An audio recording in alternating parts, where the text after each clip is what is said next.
ہم وہی کہیں گے جو ہمارا دین ہم کو بتاتا ہے، عمل کرو تو تمہارا بھلا ہے۔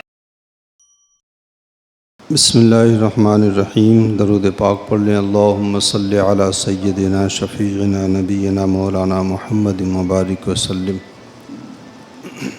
صلاۃ و سلام علیک سیدی یا رسول اللہ صلی اللہ تعالی علیہ وسلم۔ بسم اللہ الرحمن الرحیم۔ وَإِذَا سَأَلَكَ عِبَادِي عَنِّي فَإِنِّي قَرِيبٌ اجیب دعوت الداع اذا دعان فلیستجیبوا لی ولیؤمنوا بی لعلہم یرشدون۔ اے محبوب، جب تم سے میرے بندے مجھے پوچھیں فإنی قریب، تو میں نزدیک ہوں۔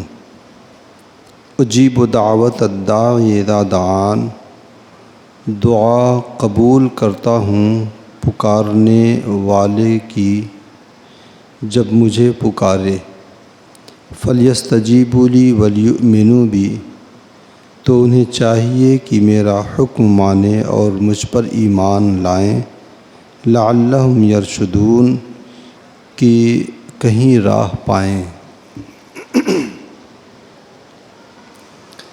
صحابہ کرام رضوان اللہ تعالیٰ علیہ مجمعین کی ایک جماعت جو جذبہ عشق الہی سے سرشار تھی، انہوں نے حضور صلی اللہ علیہ وسلم سے پوچھا کہ ہمارا رب کہاں ہے؟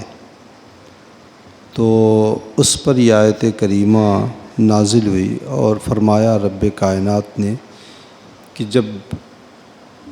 اے محبوب، جب تم سے میرے بندے پوچھیں میرے بارے میں تو تم فرما دو کہ میں قریب ہوں۔ اور ایک روایت میں ہے کہ ایک اعرابی نے حضور صلی اللہ علیہ وسلم سے پوچھا کہ اللہ تبارک و تعالی دور ہے یا قریب؟ اگر دور ہے تو میں پکار کر کے اس سے کچھ مانگوں، کچھ عرض کروں، اور اگر قریب ہے تو میں اسے سرگوشی کروں، مناجات کروں۔ تب آیت کریمہ نازل ہوئی کہ میں قریب ہوں۔ ایک روایت میں ہے کہ ایک جنگ میں صحابہ کرام رضوان اللہ تعالیٰ علیہ مجمعین حضور صلی اللہ علیہ وسلم کی ہم رکابی میں جا رہے تھے۔ یہ غزوہ خیبر تھا، تو اس میں صحابہ کرام نے نعرہ تکبیر لگائی اور اللہ اکبر کا نعرہ لگایا۔ تو اللہ کے رسول صلی اللہ علیہ وسلم نے فرمایا کہ تمہارا رب گونگا بہرا نہیں ہے۔ تو وہاں مقصد یہ تھا کہ اس سے کوئی یہ نہ سمجھے کہ بلند آواز سے اللہ تبارک و تعالیٰ کی تسبیح و تہلیل یا ذکر و اذکار کرنا ناجائز و حرام ہے، نہیں۔ وہاں پر اللہ کے رسول صلی اللہ علیہ وسلم نے اس لیے منع فرمایا کہ حضور صلی اللہ علیہ وسلم کا منشا یہ تھا کہ کفار کو پتہ نہ چلے اور ان کی عدم واقفیت میں ہم وہاں پہنچ جائیں اور وہ گھبرا کر کے ہتھیار ڈال دیں اور بغیر جنگ کے ہی قلعہ فتح ہو جائے اور خون خرابے کی نوبت نہ آئے۔ یہ مقصد تھا، اس لیے اللہ کے رسول صلی اللہ علیہ وسلم نے صحابہ کو تنبیہ فرمائی اس بات پر۔ اور ایک روایت میں ہے کہ حضرت عطا رضی اللہ تعالیٰ عنہ نے فرمایا ہے کہ صحابہ کرام رضوان اللہ تعالیٰ علیہ مجمعین نے حضور صلی اللہ علیہ وسلم سے پوچھا کہ ہم کس وقت اللہ تبارک و تعالیٰ سے دعا کریں؟ تو یہ آیت کریمہ نازل ہوئی اور اللہ رب العزت نے فرمایا کہ اجیب دعوت الداع اذا دعان، بندہ جب مجھ سے پکارتا ہے میں سن لیتا ہوں، میں اس کی پکار کا جواب دیتا ہوں، میں اس کی دعا کو قبول، وہ جب چاہے تب دعا کر لے۔ ایسا ممکن ہے کہ یہ ساری روایتیں ہوں اور ان تمام روایتوں پہ یہ آیت کریمہ کا نزول ہوا ہو۔ اچھا، یہاں پر اللہ رب العزت نے فرمایا ہے کہ وَإِذَا سَأَلَكَ عِبَادِي عَنِّي فَإِنِّي قَرِيب، جب تم سے میرے بندے میرے بارے میں پوچھیں تو فرما دو کہ میں قریب ہوں۔ تو قریب کبھی جسمانی اعتبار سے ہوتے ہیں، مکان کے اعتبار سے ہوتا ہے، زمان کے اعتبار سے ہوتا ہے۔ زمان کے اعتبار سے قریب جیسے بدھ منگل سے قریب ہے، بدھ جمعرات جمعہ سے قریب، زمانے کے اعتبار سے قریب ہے۔ مکان کے اعتبار سے، جگہ کے اعتبار سے قریب، جیسے یہ مسجد کمرے سے قریب ہے، تو یہ قریب مراد نہیں ہے۔ قرب زمانی، قرب مکانی جو ہے یہ مراد نہیں ہے، کیونکہ اللہ تبارک و تعالی زمان و زمانیات، مکان و مکانیات سے پاک ہے۔ مراد یہ ہے کہ اللہ تبارک و تعالی کی رحمتیں، اس کے کرم، اس کی نوازش بندے کے بہت قریب ہے۔ جیسے قرآن پاک میں ایک جگہ اللہ رب العزت نے فرمایا وَهُوَ مَعَكُمْ أَيْنَمَا كُنتُمْ، تم جہاں ہوتے ہو اللہ تبارک و تعالیٰ کی رحمت، اس کی مدد ساتھ میں ہوتی ہے۔ ایک جگہ اللہ رب العزت نے فرمایا کہ اللہ تبارک و تعالیٰ بندوں کے شہرک سے بھی زیادہ قریب ہے۔ تو جو قرب مراد ہے وہ مراد یہی ہے کہ اللہ تبارک و تعالیٰ کی رحمتیں، اس کے کرم، اس کی نوازشیں بہت قریب ہیں۔ عام طور پر لوگ بول دیتے ہیں اللہ ہر جگہ موجود ہے، ایسا بولنا تو نہیں چاہیے، لیکن اگر کوئی مومن اس طرح بولے تو اس کا مطلب یہی ہوتا ہے کہ اللہ تبارک و تعالیٰ کی رحمت، اس کا علم، اس کی قدرت، اس کی سلطنت ہر جگہ ہے، کہ بندہ کہیں بھی ہو اللہ تبارک و تعالیٰ کے علم میں رہتا ہے، کہیں بھی ہو اللہ تبارک و تعالیٰ کی قدرت میں وہ بندہ رہتا ہے۔ تو یہاں پر مراد یہی ہے کہ اللہ تبارک و تعالیٰ کی رحمتیں، اس کی نوازشیں بندے کے بہت قریب ہیں۔ جیسے سورہ اعراف میں اللہ رب العزت نے فرمایا ہے کہ ان رحمت اللہ قریب من المحسنین، اللہ کی رحمت نیکوکاروں سے بہت قریب ہے۔ اجیب دعوت الداعی اذا دعان، بندہ جب مجھے پکارتا ہے تو میں اس کی دعا کو قبول کرتا ہوں۔ دعا کے حوالے سے کچھ بتانے کے لیے رہا نہیں، میں نے 2 جمعہ میں اس سلسلے میں باقاعدہ طور پر دعا، اس کے آداب اور دعا کی قبولیت کے شرائط و آداب میں نے ذکر کیے ہیں۔ پھر بھی اخیر میں انشاءاللہ کچھ ضمنی طور پہ بتا دوں گا۔ دعا کی قبولیت کی یہ بات ذہن میں رکھیں کہ بندے کی دعا قبول ہوتی ہی ہوتی ہے۔ یہ تو بندہ ہے نا کہ جب بندہ بندے سے مانگتا ہے تو اسے نہیں ملتا ہے، ورنہ اللہ تبارک و تعالیٰ سے بندہ مانگتا ہے تو ملتا ہی ملتا ہے۔ دعا کی قبولیت کی میں نے بتایا تھا کہ 3 درجے ہیں۔ ایک تو یہ کہ جو بندہ مانگتا ہے وہی چیز دنیا میں اسے دے دی جائے، یہ سب سے ادنا درجہ ہے قبولیت کا، سب سے کم تر درجہ ہے۔ دوسرا یہ کہ بندہ جو چیز مانگتا ہے وہ چیز اسے نہ دی جائے، بلکہ اس کی تقدیر میں، اس کی قسمت میں کوئی بڑی مصیبت، کوئی حادثہ، بلا اس کے اوپر، اس کی تقدیر میں لکھی ہوئی ہو تو اللہ تبارک و تعالیٰ یہ دنیا کی چیز اسے نہ دے کر کے، یا جو چیز وہ مانگ رہا ہے وہ نہ دے کر کے اس کی زندگی سے وہ مصیبت کو دور کر دیتا ہے۔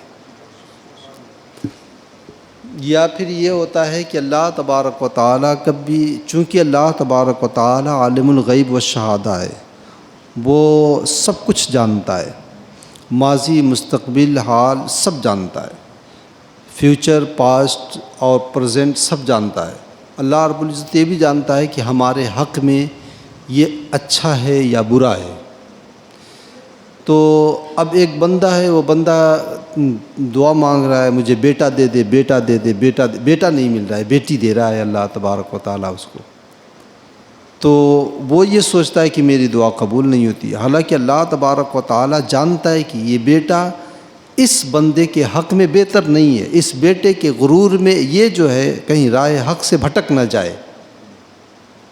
اللہ رب العزت جانتا ہے کہ یہ بیٹا اس کے حق میں اچھا نہیں ہے، بیٹا نہیں دیتا ہے، بیٹی دے دیتا ہے، جانتا ہے کہ بیٹی اس کے حق میں اچھی ہے تو بیٹی دے دیتا ہے، تو دعا قبول ہوتی ہے۔ اور ایک آخری طریقہ دعا کی قبولیت کا یہ ہے کہ اللہ تبارک و تعالیٰ نہ دنیا میں اسے کوئی چیز دیتا ہے، نہ اس کی تقدیر اور قسمت سے کوئی مصیبت دور کرتا ہے، بلکہ اللہ تبارک و تعالیٰ اسے ذخیرہ آخرت بنا دیتا ہے، اور آخرت میں اللہ تبارک و تعالیٰ جنت میں اس کو بلندی درجات کی شکل میں وہ دعا دیا کرتا ہے۔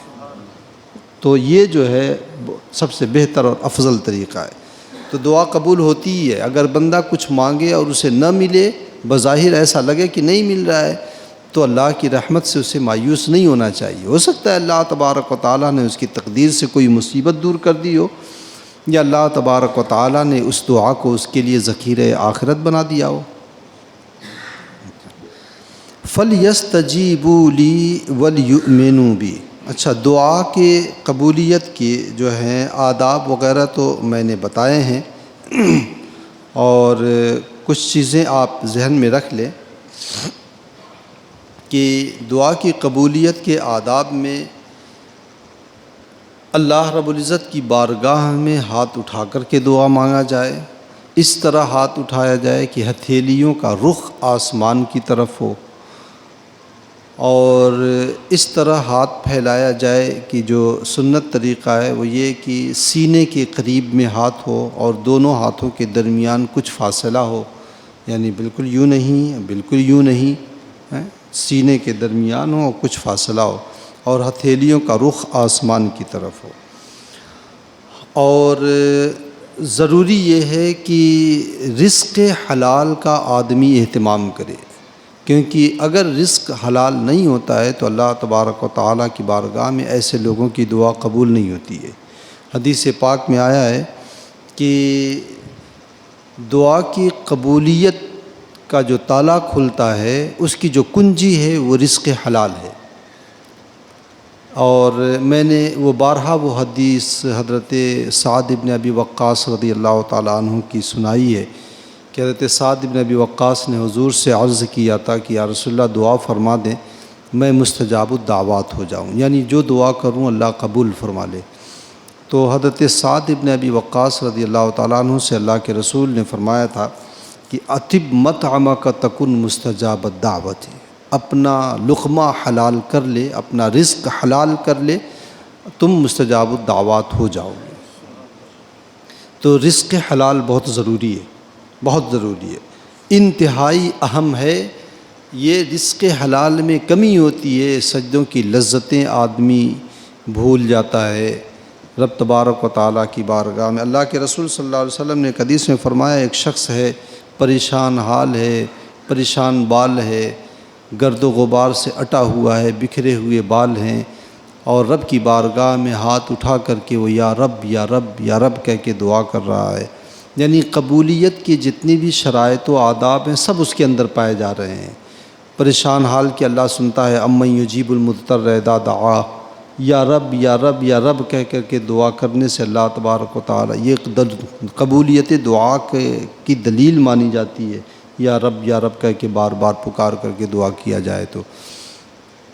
لیکن اس کی دعا قبول نہیں ہو رہی۔ حضور صلی اللہ علیہ وسلم نے اس کی وجہ کیا بیان فرمائی کہ وَمَطْعَمُهُ حَرَامٌ وَمَلْبَسُهُ حَرَامٌ وَغُذِّيَ بِالْحَرَامِ فَأَنَّىٰ يُسْتَجَابُ لِذَٰلِكَ، کہ اس کا لقمہ حرام ہے، اس کے بدن پہ جو کپڑا ہے وہ حرام ہے، اور اس کے بدن کی پرورش حرام غذا سے ہوئی ہے، تو اللہ تعالیٰ کیسے اس کی دعا قبول کرے گا؟ تو بہت ضروری ہے لقمہ حلال۔ اچھا، اور دعا کے وقت دل حاضر رہنا چاہیے، ایسا نہ ہو کہ ہاتھ اٹھا ہو، مانگ رہا ہے بندے سے، مانگ رہا ہے رب سے، دیکھ رہا ہے بندے کی طرف، مانگ رہا ہے اللہ تبارک و دعا اللہ سے کر رہا ہے، مسجد کا جھومر دیکھ رہا ہے، لائٹیں دیکھ رہا ہے۔ تو اس طریقے سے دعا جو بے توجہی ہوتی ہے، ان چیزوں کے سے دعا قبول نہیں ہوتی ہے، بلکہ آدمی یہ تصور جما لے کہ میں رب کی بارگاہ میں ہوں اور رب کی بارگاہ میں میرے ہاتھ پھیلے ہوئے ہیں۔ اور دعا سے پہلے سرور کائنات صلی اللہ علیہ وسلم پر درود پڑھنا، اور اخیر میں درود پڑھنا۔ درود پاک ایک ایسی عبادت ہے جو رب کی بارگاہ میں قبول ہی ہوتی ہے۔ تو اول و آخر اگر درود پاک پڑھ لیا جائے تو یہ تو اللہ کی بارگاہ میں قبول ہوگی، بیچ میں ہماری دعا ہے، اب ان کے صدقے میں ہماری دعا بھی قبول ہو جائے گی، کیونکہ اللہ رب کی رحمت سے یہ امید ہے کہ اللہ تبارک و تعالیٰ ایسا نہیں کرے گا کہ شروع کا اور آخر کا لے لے گا، بیچ کا چھوڑ دے گا۔ تو اللہ تبارک و تعالیٰ کی رحمت سے یہ امید ہے۔ حضرت عمر فاروق رضی اللہ تعالیٰ عنہ نے فرمایا ہے کہ دعا زمین و آسمان کے درمیان معلق ہوتی ہے اور اس وقت تک آگے نہیں بڑھتی ہے جب تک کہ سرور کائنات پر درود پڑھ نہ لیا جائے۔ تو اول و آخر درود پاک کا اہتمام کیا جائے، اور بہتر یہ ہے کہ آدمی صرف اپنے لیے دعا نہ کرے بلکہ اپنے لیے دوست و احباب، رشتہ دار، عامت المسلمین کی دعا میں جتنا زیادہ وسعت ہوگی قبولیت میں اتنا زیادہ جو ہے جلدی اللہ رب العزت کی بارگاہ میں قبول ہوگی۔ میں نے وہ واقعہ سنا ہے نا، اللہ کے رسول صلی اللہ علیہ وسلم مسجد نبی میں بیٹھے ہوئے تھے، ایک آدمی آیا کہ اللہم ارحمنی ورحم محمدن ولا ترحم احدا، اے اللہ میرے اوپر رحم کر، حضور پر رحم کر، اور کسی پر رحم مت کر۔ تو اللہ کے رسول صلی اللہ علیہ وسلم نے فرمایا ہے کہ یہ شخص اس نے فقط حجرت واسعا، جو کشادہ چیز تھی اللہ کی رحمت اس کو بہت تنگ کر دیا ہے، اس کو بلا کر کے سمجھایا اللہ کے رسول نے۔ تو آدمی مانگ رہا ہے رب سے، اس کے خزانے میں سے تو کچھ کمی نہیں ہو رہی ہے، دے رہا ہے رب۔ اگر اللہ اس کے ذریعے اگر دوسرے مسلمان بندوں کو بھی مل جائے تو یہ بھی تو ایک نیکی ہے، اس کے خزانے میں کوئی کمی نہیں، اور دوسروں کا فائدہ ہو جائے تو یہ بھی اچھی بات ہے۔ اور دعا میں عامت المسلمین کو جو ہے عموماً شامل رکھا جائے۔ دعا کے اوقات یوں تو بہت سے ہیں دعا کی قبولیت کے، جیسے خانہ کعبہ پہ پہلی نظر پڑتی ہے تو دعا قبول کی جائے، وہ اللہ تعالیٰ قبول فرماتا ہے۔ جمعہ کے دن امام جب خطبے کے لیے ممبر پر بیٹھتا ہے اس وقت سے لے کر کے نماز کے ختم ہونے تک میں ایک ایسا وقت ہوتا ہے جس میں اللہ تعالیٰ دعا کو قبول فرماتا ہے۔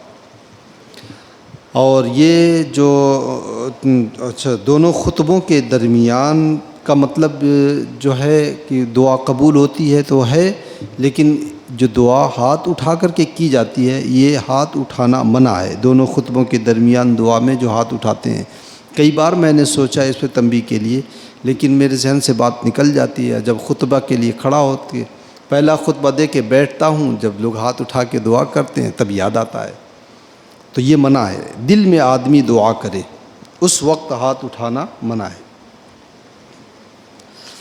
اور اسی طریقے سے جو ہے طواف میں ملتزم کے پاس، ملتزم جانتے ہیں خانہ کعبہ کے دروازہ اور وہ جو ہے رکن حجر اسود، ان کے درمیان کی جو جگہ ہے تقریباً 1.25 میٹر کی، اسے ملتزم کہا جاتا ہے، وہاں دعا قبول ہوتی ہے۔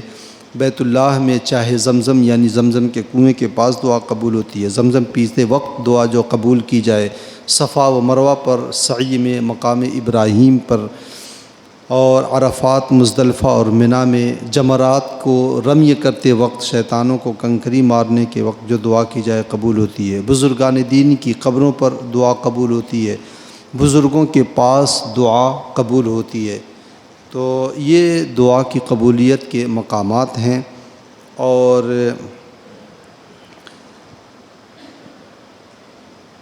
اس کے علاوہ عصر و مغرب کے درمیان ایک ایسا وقت ہوتا ہے جس وقت میں اللہ تبارک و تعالیٰ دعا کو قبول فرماتا ہے۔ تو اس بات کا لحاظ بھی اسی لیے ہم نے بزرگوں کو دیکھا ہے کہ وہ عصر و مغرب کے درمیان وہ کوئی نہ کوئی وظیفہ وغیرہ میں رہتے ہیں۔ ہم چائے پان میں رہتے ہیں، عصرانے میں مصروف رہتے ہیں، لیکن ہمارے بزرگوں نے یہ دیکھا تو عصر و مغرب کے درمیان بھی ایک ایسا وقت رہتا ہے جس میں اللہ تبارک و تعالیٰ دعا کو قبول فرماتا ہے۔ اور فَلْيَسْتَجِيبُوا لِي، تو چاہیے کہ بندے میری مانیں، میرا حکم مانیں، وَلْيُؤْمِنُوا بِي، اور مجھ پر ایمان لائیں۔